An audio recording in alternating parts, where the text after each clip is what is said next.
Dave came home running. His world shook upside down. He entered his house and told his wife, Claire, the brutal truth about the night. He told that when he was coming home, the tire of his car felt sleepy and he hit into the car coming from opposite side, which also loses balance and hit a tree. He got out of his car and saw the other car had 3 passengers. A man, his wife, and a child of around 12 years at the back. They were injured, so he called ambulance for help but fled the scene as he was too scared. Claire got shocked. She told him that he should have taken responsibility and stayed there. He has already caused them the accident and now he flew like a coward. They went back to the accident scene. They found the ambulance there. The driver from the ambulance came out and asked them if they were the ones who called. Dave and Claire nodded. Then the driver asked, "Where is the car who got into the accident?" They both got shocked. Dave looked for the exact location of the accident, but it was completely clean, no damage, no sign of accident. The driver took back into the ambulance, cursing them for wasting his time. Claire asked Dave, "Are you sure this is the place where the accident happened?" Dave said, "Yes, I am pretty sure." "Then where is the car?" "I don't know." Claire looked at Dave with confusion. Was his husband hallucinating, she thought. She said, "Does your car also have some scratch?" They went back to home and saw the car. Dave could not believe it. The car was all right without any scratches. Dave said, "Claire, I swear, my car hit them. I remember the little boy clearly. He was looking at me. I cannot forget his eyes." "Then where does the car go?" They ended the conversation on this. Days went by, but Dave couldn't forget about what happened. He kept on playing that scene in his brain again and again. Claire also started to worry about him. Claire decided to talk to him about it, but he remained reluctant to believe that what he saw was a mere trick of his eyes. He would spend hours at that location of the accident.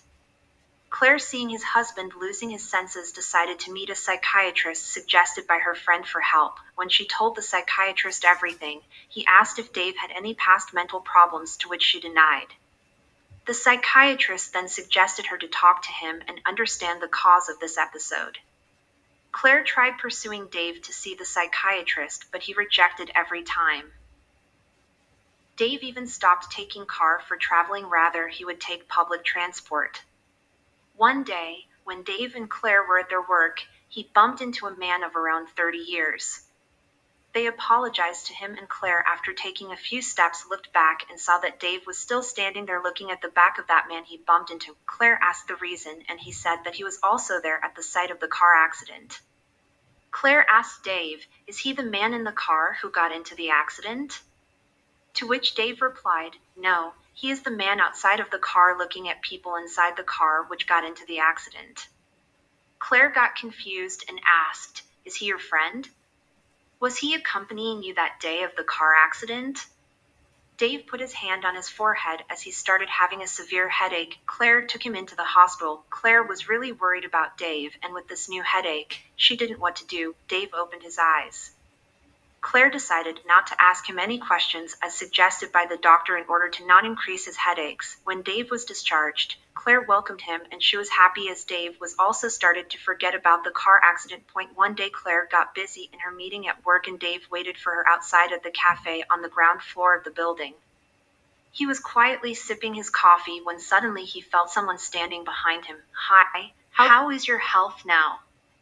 "I am Ryan, by the way," a voice from behind said. Dave turned and see the same person at the work he saw earlier before he had the headache. Dave looked at him with confused eyes to ponder over the reason he had that dying headache. Seeing that Dave was still looking at him without an answer, Ryan sat beside him and continued, "You must not remember me. I work in the sales and marketing team. I saw you collapsing some days back, so I decided to ask, how are you doing?"